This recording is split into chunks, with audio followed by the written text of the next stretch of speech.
तो शुरू करते हैं। सबसे पहले हम जानने की कोशिश करते हैं कि ऑफेंस क्या होता है।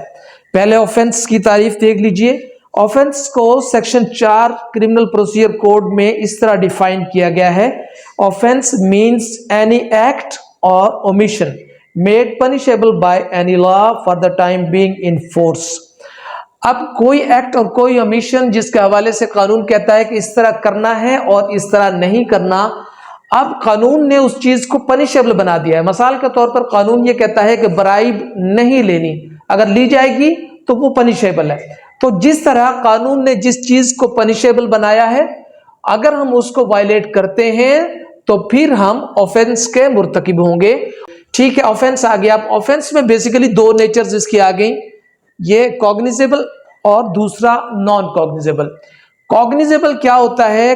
कोई ऑफेंस जिसमें पुलिस जो है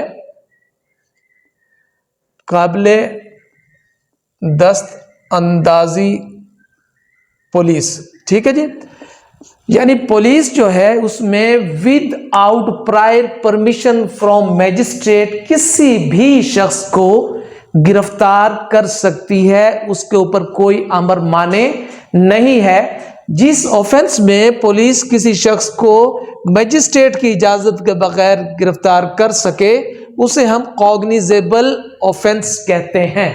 और जिस ऑफेंस में पुलिस बगैर उसकी मैजिस्ट्रेट की इजाजत के गिरफ्तार ना कर सके उस ऑफेंस को हम नॉन कॉग्निजेबल ऑफेंस कहते हैं। नॉन कॉग्निजेबल जो ऑफेंस है इसमें माइनर नेचर के ऑफेंसेस होते हैं, माइनर नेचर के, ठीक है। और जो कॉग्निजेबल ऑफेंस है उसमें रॉबरी है, थेफ्ट है, इसमें मर्डर है, फ्रॉड है, जरा की जो इकसाम है, लड़ाई झगड़ा के केसेस हैं, सारे के सारे वो इस कॉग्निजेबल ऑफेंसेस में आएंगे। तो आज चूंकि हमने डिस्कस करना है कॉग्निजेबल ऑफेंसेस को, चूंकि मेजर ट्रायल्स जो होते हैं और जो अहम चीजें होती हैं वो कॉग्निजेबल में आती हैं, तो हम डिस्कस करते हैं कॉग्निजेबल को। तो अगर कोई आदमी कोई कॉग्निजेबल ऑफेंस कमिट करता है तो उसके खिलाफ जो एफआईआर दर्ज होगी, फर्स्ट इंफॉर्मेशन रिपोर्ट जो दर्ज होगी वो किस सेक्शन के तहत होगी? 154 सीआरपीसी के तहत। अब 154 सीआरपीसी जो है इसकी लैंग्वेज जो है वो इस तरह है, उसकी लैंग्वेज जी, तो लैंग्वेज इसकी इस तरह है कि every information relating to the commission of a cognizable offence if given orally or to an officer in charge of police station shall be reduced into writing by him or under his direction and be read over to the informant, and every such information whether given in writing or reduced into writing as aforesaid shall be signed by the person giving it, and the substance thereof shall be entered in a book to be kept by such officer in such form as the provincial government may prescribe in this regard। अब ये कह रहा है कि every information relating to the commission of a cognizable offense, यानी cognizable offense के बारे में कोई इंफॉर्मेशन, अब उस इंफॉर्मेशन का देने वाला कोई भी हो सकता है, ठीक है। और ये भी जरूरी नहीं कि जो आदमी एफआईआर जो कॉग्निजेबल ऑफेंस के होने की इत्तला को फराहम कर रहा है, जरूरी नहीं कि आप उसको मुद्दई ही बना दें। अब एक बंदा है जिसके साथ कोई ऑफेंस कमिट हुआ, वो पुलिस के पास गया, उसने वहां जाकर एप्लीकेशन लिखवाने के बजाय क्या किया, उसने इस खुद एक एप्लीकेशन जो है तैयार कर ली। तैयार करने के बाद उसके ऊपर सिग्नेचर्स किए, सिग्नेचर्स के बाद जो है वो लेकर वो पुलिस स्टेशन चला गया और वहां पर एसएचओ से कहा कि जनाब ये ऑफेंस मेरे साथ कमिट हुआ है तो इसकी आप एफआईआर दर्ज करें। अब इसकी जब प्री रिक्विजिट्स की तरफ हम गौर करेंगे कि एप्लीकेशन के अंदर क्या मौजूद होना चाहिए, तो पहली जो चीज है जो एप्लीकेशन के अंदर मौजूद होनी चाहिए वो यही होनी चाहिए कि वो उसकी जो कंटेंट्स हैं उससे कोई कॉग्निजेबल ऑफेंस जो है वो कॉन्स्टिट्यूट हो रहा हो, यानी उसके जो मंदरजात हैं उनसे हो रहा हो। अब होता क्या है कि जैसे ही कोई बंदा जो है वो पुलिस के पास चला गया, उसने इंफॉर्मेशन दे दी या उसने दरखास्त दे दी और पुलिस जल्दी से उसका जो है पर्चा दर्ज करने को तैयार नहीं हो रही, तो फिर क्या होगा? पुलिस क्या कहती है कि जनाब इससे तो जो है ना ये इससे जुर्म नहीं बढ़ रहा, इससे जुर्म नहीं बन रहा। आप जो लिख कर लाए हैं, जो दरखास्त आपने दी है या जो इंफॉर्मेशन आपने दी है, उससे कोई जुर्म कॉन्स्टिट्यूट नहीं हो रहा। ठीक है जी, हाँ यही बात मैं कह रहा हूं। तो उससे कोई जुर्म कॉन्स्टिट्यूट, ये पुलिस का कहना होता है। तो बात यह है मेरे भाई कि पुलिस किसी ऑफेंस की investigation prior to registration of case नहीं कर सकती। ठीक है जी। अब जितनी ये जो पिटीशंस चल रही हैं उनमें इन्वेस्टिगेशंस होती हैं, ये सारा का सारा प्रोसेस जो है ये 154 की लैंग्वेज के कतई तौर पर मुखालिफ है। ठीक है। अब पुलिस क्या करेगी, पुलिस ने सिर्फ एक चीज देखनी है कि contents of application, contents of application, जो कंटेंट्स ऑफ एप्लीकेशन है उनसे कोई कॉग्निजेबल ऑफेंस बन रहा है। अगर कंटेंट्स ऑफ एप्लीकेशन से कॉग्निजेबल ऑफेंस बन रहा है और उसके बावजूद पुलिस जो कह रही है कि जनाब जुर्म नहीं बन रहा, तो गुजारिश ये है कि पुलिस कंटेंट्स ऑफ एप्लीकेशन को देख सकती है। Police investigation prior to registration of criminal case कानूनन नहीं कर सकती। तो अब कंटेंट्स ऑफ एप्लीकेशन से कॉग्निजेबल ऑफेंस बन रहा है, लेकिन पुलिस उसको फिर भी दर्ज नहीं कर रही। तो अब क्या करें, सवाल ये पैदा हो गया। हमारे पास ये रह जाती है कि हम पर्चा दर्ज करवाने के लिए दो काम कर सकते हैं। नंबर एक, petition under section 22A 22B। ठीक है जी, नंबर एक चीज ये है। और नंबर दो हमारे पास चीज आ गई है, हम क्या कर सकते हैं कि हम कर सकते हैं जनाब प्राइवेट कंप्लेंट। ये दो ऑप्शंस हमारे पास आ जाती हैं। ठीक है जी, पुलिस ने पर्चा दर्ज नहीं किया तो सेक्शन 22A 22B ज़ाब्ता फौजदारी का ऑथराइज करता है सेशन जज को, और वो उसे जस्टिस ऑफ पीस का इख्तियार देता है। किसको? सेशन जज को जस्टिस ऑफ पीस का इख्तियार देता है कि सेशन जज जस्टिस ऑफ पीस के तौर पर 22A 22B के तहत डायरेक्शन जारी कर सकता है। किसको? किसी भी शख्स को। डीपीओ को डायरेक्शन जारी कर सकता है, एसएचओ को डायरेक्शन जारी कर सकता है, या किसी भी पुलिस ऑफिशियल को या दीगरान को वो डायरेक्शन जारी कर सकता है कि भाई आप कानून की वायलेशन ना करो और आप मुकदमा दर्ज करो। ठीक है जी। तो पिटीशन जब हम फाइल करेंगे तो prior to filing a petition we shall have to submit an application to concerned DPO। यानी एक एप्लीकेशन हमने दे दी पुलिस को, ठीक है जी, एसएचओ को नहीं दर्ज कर रहा। दूसरी एप्लीकेशन हमने दे दी डीपीओ को, ठीक है जी, उसके बावजूद जो है वो एफआईआर दर्ज नहीं हो रही। अब हम क्या करेंगे, हम फौरी तौर पर कहां जाएंगे, 22A 22B की पिटीशन दायर करेंगे। किसके खिलाफ? डीपीओ के खिलाफ और कंसर्न एसएचओ के खिलाफ। अच्छा, इसमें अब जो हमारी प्राइम कंसिडरेशन होती है ना मुद्दई की, जो दरखास्त दे रहा वो क्या होती है?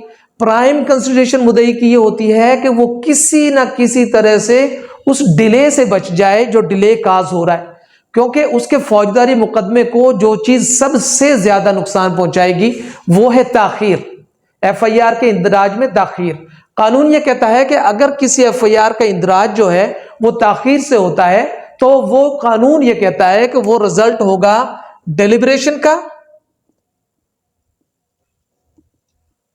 प्लस कंसल्टेशन का। इसका मकसद ये हुआ कि जब कोई वकवा हुआ, मुद्दई ने पर्चा दर्ज नहीं करवाया, तो उसने लोगों के साथ उसको डिलिबरेटली उसको डिस्कस किया है, उसको कंसल्ट किया है लोगों के साथ कि भाई किस किस बंदे का पर्चा करवाना है, क्या क्या पर्चा करवाना है, क्या स्टोरी रखनी है, क्या उसके मंदरजात रखने हैं, गवाहान को कहां पे रखना है, वकूए को कैसे बयान करना है, वो सारी की सारी चीजें उसने फैब्रिकेट की हैं, उसने मैनिपुलेट की हैं। तो जब वो सारी चीजों को फैब्रिकेट करेगा और डिस्कशन के बाद करेगा, कंसल्टेशन के बाद करेगा, तो फिर ऐसी एफआईआर की कानून में वैल्यू कोई भी नहीं होती। तो जब हमने इस मुसीबत से बचना है और हमने डिले को खत्म करना है, यानी फौरी तौर पर अपने पार्ट में डिले को नहीं आने देना, तो उसका तरीका यह है कि जैसे ही कोई वकूआ हुआ, वकूआ के फौरी बाद हमने एप्लीकेशन फाइल कर दी। किसको? एसएचओ को। ठीक है जी। एसएचओ को जो एप्लीकेशन हमने फाइल की है, हमने ये कोशिश करनी है कि वकूआ के फौरी बाद एसएचओ को फाइल कर देनी। अब जो एसएचओ को हमने सबमिट कर दी एप्लीकेशन, उस एप्लीकेशन पर अब जो मौजूदा जो प्रोसीजर अडॉप्ट किया हुआ है, उस प्रोसीजर के मुताबिक कंप्यूटराइज्ड रिसिप्ट आपको मिलती है। कंप्यूटराइज्ड रिसिप्ट, उस रिसिप्ट के ऊपर ना सिर्फ आपका नाम, वकूआ और उसके अलावा उस दरखास्त जो आपने सबमिट की है, जो दाखिल की है, उसका वक्त भी तहरीर होता है। इस तरह क्या होगा, आपके पास एक प्रूफ आ जाएगा जो ये साबित करेगा कि आपने वकूए के फौरी बाद पुलिस को इस हवाले से एप्लीकेशन दे दी थी, लेकिन चूंकि पुलिस ने एफआईआर दर्ज नहीं की तो वो फिर आपकी कमी या आपकी कोताही नहीं है। ठीक है जी। अब आपने पहले एसएचओ को दी, उसके बाद में फिर दूसरी एप्लीकेशन आपने किसको गुजारी, डीपीओ को। अब जब डीपीओ को आपने एप्लीकेशन गुजारी है तो डीपीओ के पास से आपको एक रिसिप्ट मिलेगी जिसके ऊपर उस एप्लीकेशन का नंबर और तारीख भी तहरीर होगी। जब ये दो काम आप कर लेंगे, ठीक है जी, एसएचओ और डीपीओ को एप्लीकेशन दे देंगे और टाइम पर दे देंगे, तो उसके बाद में पिटीशन फाइल होने की शक्ल में जितनी भी डिले हो जाएगी वो आपके खाते में नहीं पड़ेगी, आपकी जिम्मेदारी, आप उस जिम्मेदारी से मुबर्रा है। ठीक है जी। तो वो फिर आपके केस को उस हवाले से नुकसान नहीं होगा। ठीक है, पिटीशन फाइल कर दी, आते हैं वापस पिटीशन की तरफ। अब पिटीशन फाइल हो गई, उस पर जनाब डीपीओ को और जो है कंसर्न्ड एसएचओ को वो नोटिस गए, उन्होंने फिर अपने कमेंट सबमिट किए कि जनाब फलां वजह की वजह से हमने जो है इस एफआईआर का इंदराज नहीं किया। उसके बाद में उस पर आर्गूमेंट्स हुए और आर्गूमेंट्स के बाद में जो कंसर्न्ड जस्टिस ऑफ पीस है उसमें डायरेक्शन जारी करेगा और उसमें तहरीर करेगा कि cognizable offence is made out from the contents of application, therefore SHO and respondent जो भी है DPO is duty bound to register the case. ठीक है जी, according to law under section 154। तो उसमें जनाब वो फिर डायरेक्शन आ जाएगी और उस डायरेक्शन के ऊपर पुलिस को वो पर्चा देना ही पड़ेगा। ठीक है जी। उसके बावजूद अगर पुलिस पर्चा नहीं देती है तो फिर उसमें 155C पुलिस ऑर्डर की है, उनके खिलाफ तादीबी कार्रवाई भी हम कर सकते हैं। ठीक है, और अमल दरामद भी करवा सकते हैं। और अगर आप ऐसे चाहते हैं कि आप पर्चा दर्ज करवाने के बजाय आप चले जाते हैं जनाब सीधे प्राइवेट कंप्लेंट में, सेक्शन 200, ठीक है जी, ज़ाब्ता फौजदारी का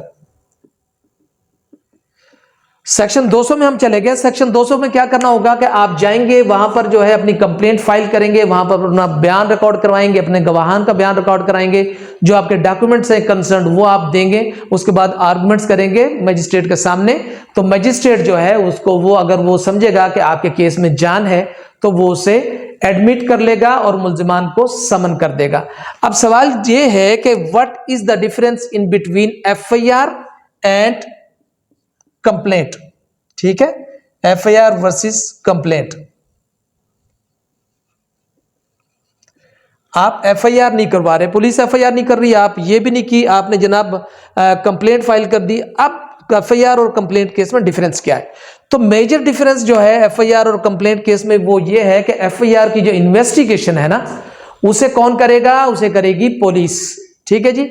एफआईआर केस में जमानत करवानी पड़ेगी मुल्जिम को, ठीक है, लेकिन इस्तगासा में जमानत नहीं करवानी पड़ती। इस्तगासा की जो इन्वेस्टिगेशन है वो पुलिस नहीं करती, बल्कि जज जो हैं वो इस्तगासा के गवाहान को सुनने के बाद उसको प्रोसीड करते हैं। तो मुल्जिम की गिरफ्तारी प्राइवेट कंप्लेंट में नहीं है, मुल्जिम की जमानत प्राइवेट कंप्लेंट में नहीं है। एफआईआर केस में मुल्जिम की गिरफ्तारी हो सकती है और मुल्जिम को जेल जाना पड़ सकता है और मुल्जिम को जमानत भी करवाना पड़ेगी। तो ये मेजर डिफरेंस है in between A private complaint and an FIR. तो जो लोग जिनको गिरफ्तारी की बहुत ज्यादा परवाह नहीं होती, वो पुलिस से बचना चाहते हैं, तो वो भी प्राइवेट कंप्लेंट फाइल करते हैं। और प्राइवेट कंप्लेंट जो है वो एक जबरदस्त फॉर्म है आगे बढ़ने के लिए। लेकिन चले हम आगे चलते हैं। अब जनाब जैसा भी हुआ, आपने प्राइवेट कंप्लेंट फाइल कर दी या आपका पर्चा दर्ज हो गया, तो अभी हम चल रहे हैं ट्रायल की तरफ। तो पहले हम पर्चे की तरफ ही चल रहे हैं, क्योंकि उसमें हमने आगे डिस्कस करना है इस चीज को भी कि एफआईआर दर्ज करने के बाद क्या होता है।